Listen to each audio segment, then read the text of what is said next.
Okay, so a while ago I was talking about Tangled, can't quite remember the context, but I was probably talking it up. Specifically, I think I was making the case as to why Eugene is one of the best Disney dudes, and the big takeaways that I saw in the comments of that video was that one, actually no, Eugene is not the best Disney dude. That's obviously David from Lilo and Stitch. And I made a video addressing that mistake, thank you for your forgiveness, but there was also another big point of contention from the video. In the video, I kind of talked some smack about the Tangled TV show. I think I said the characterization was kind of whack and that Eugene in particular was massively annoying in the show. And yeah, a lot of people were not happy. And they questioned as to how I could even think that the show was not good. And I'll admit, I was perhaps a bit too hasty in my assessment of the show's quality, like way too hasty. After all, when I said all of this, I wasn't very far through the show at all. I was somewhere in the middle of season 1, and so after all that criticism, I sat back down and I started to work my way through the rest of the show. Took me a while as I had a bunch of other shows on the go, but just recently I finished off with season 3. And yeah, turns out that by the end of season 1, I was getting pretty into it, and then seasons 2 and 3 were just excellent. So, I'm sorry, I was wrong. And even now, in hindsight, I think I recognize I was not giving season 1 a fair chance. I do stand by the fact that it started kind of slowly and the jokes and storylines were not all landing well, but by the end, that Varian storyline where he wants to save his dad and his descent into villainy, I was all there for that.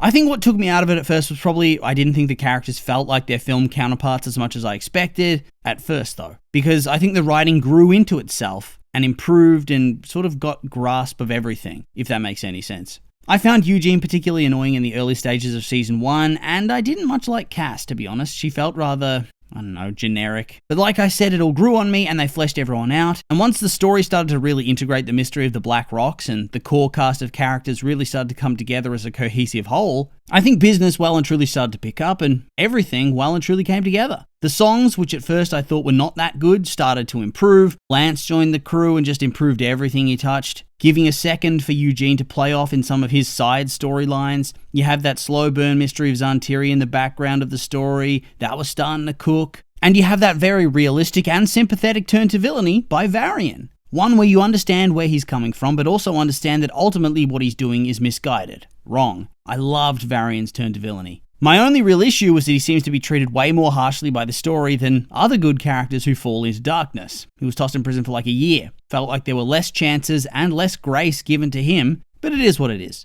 Like I said, the songs got better, the chemistry between the characters got way better. The storylines of the episodes, the individual ones, got more interesting. They started to balance long-term and short-term storytelling in a really intriguing way. All in all, by the end of season 1, I'd well and truly turned around on the show and was eager to jump into the next seasons. Now, from what I've seen, and I could be wrong about this, but from what I've seen, the general sentiment is that, at least in the online fanbase, that season 1 of Tangled Adventures, or whatever it's called, I swear they changed the name partway through, but yes, season 1 is the show's peak, and that season 2 and 3, they're watchable, they're still good, still decent, but they're just not the same. And I honestly don't know what to say to that, because for me, the opposite was true. I kind of think the show got better and better as it goes along. Actually, no, scratch that. I think it gets better and better over the course of season 2 and peaks there, and then while season 3 is still good in my eyes, it does have one or two particular problems. But yeah, for me, season 2 really just does fire on all cylinders. I really liked the gimmick of them traveling across the world trying to find the source of the Dark Rocks. I think it was cleverly done. And I particularly liked that a lot of the episodes sort of had their own arcs that linked them together. So you have the season-long quest, and you have the individual storylines for each of the episodes, but then there's a longer theme or connection between the mini-arcs, like them in Vadaros. Vadaros? Damn! I've already forgotten how to say it. Or that island with all the little people who adopt them as pets. What do they call them? Flying floofers? It's so stupid, but I love those little leaf people in their whole arc. Really funny stuff. And I also like that despite them being in a fairy tale world and a fairy tale environment, the season really went hard on dipping their toes into other genres, referencing other types of films or shows, putting them into various different wacky situations, horror, mystery, adventure, outlaw films, pirate films, and seeing how it all plays out. Then on top of that, you have this overarching quest that they're going on. This path towards the Dark Kingdom, the mystery of the Dark Rocks, Demanitus, Zantiri, the Sun Drop, the Moonstone, and Rapunzel's slow decay of her relationship with Cass, which culminates with her betrayal at the end of the season. For me, the songs in season 2 were much better, the humour was more well-rounded, the show in general was just funnier, the story arc's more interesting, and the creators really got to flex their creative muscles. The main cast and their dynamics got even more fleshed out, the friendships, the backstories, it's very well done. And for me, this episode is definitely the peak of the show in terms of my overall enjoyment and investment. And I really love that build in the finale in the Dark Kingdom. The reveal of Eugene's parentage, his reunion with his dad, the belief somebody's going to betray Rapunzel, doing a fake out with Cass where Eugene suspects her, but then the audience getting faked out again when Eugene supposedly turns against Rapunzel to ensure she doesn't get herself killed trying to unite the sun drop and the moonstone. But then the big twist, once you think everything's fine,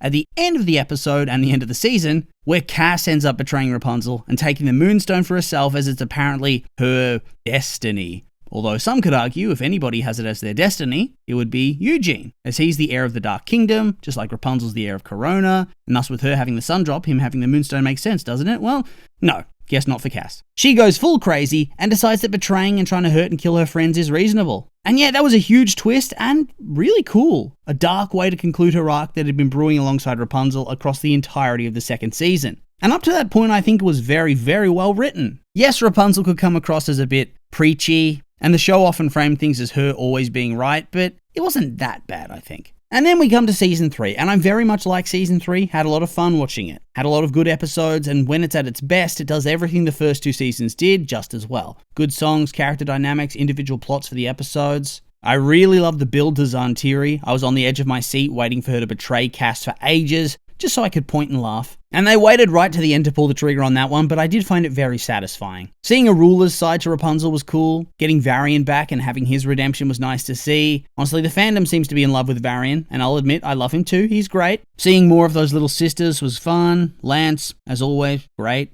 Seriously, great season. I know I'm saying great a lot, but it's true. It was great. I only had one major issue, and it was one that did bother me quite a lot as the show went along, and that was the whole Cass betrayal arc, and the way it ended up being written. Like, right after she betrays Rapunzel and tries to harm or even kill her, Rapunzel decides she's going to try to forgive her, and that's fine at first, but then it happens multiple times, again and again and again, and Cass goes after her friends and anybody, how she even brings down a load of rocks on her own dad, the man who raised her and loved her, all because she was mega salty. And like, I'm fine with that. Delusional fall into villainies combined with an inferiority complex and mental breakdown. You know, that's a good story. It's an intriguing story. It just got frustrating. You'd have Cass doing this really heinous shit, hurting people and whatnot, telling Rapunzel to her face how much she hates her, resents her, how she's going to destroy her and the kingdom. And every time Rapunzel just goes, no, you don't mean that. Remember when we used to skip through meadows and pick flowers? Let's be besties. Ooh, let's brush all your crimes under the rug, pretty please.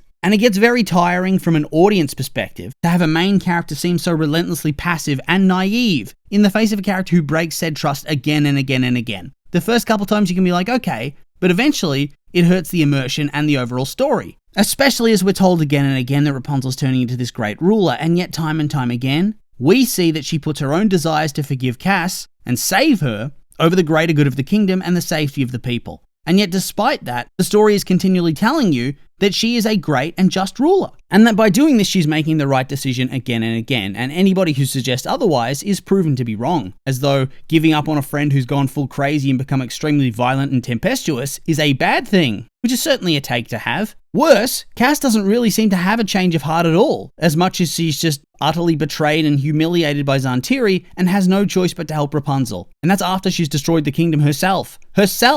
Zantiri didn't even do it. And then at the end, Cass faces no real consequences and gets off scot-free. I mean, didn't Varian go to prison for a year? She just gets to leave. And his plot, his attempted coup or conquest or whatever, it wasn't even as bad, in my opinion. And his reasoning for doing so was more sound. But yeah, I don't want to get bogged down in yelling at clouds right now. I can do that in a different video because aside from that, I really did love season 3. I enjoyed it a lot. And so, yeah, feel free to point and laugh at me for being so dumb because Tangled the series is incredible. And I was the fool. Nothing really much to say beyond that. And so I will remind you, these have just been my opinions and I'd like to hear yours. What do you think of Tangled the series? Do you like it, hate it? Do you agree with what I've said? Maybe not. Are there any more topics you'd like me to cover on this in future videos? I'm curious for your thoughts, so make sure to like, comment, and subscribe, and let me know.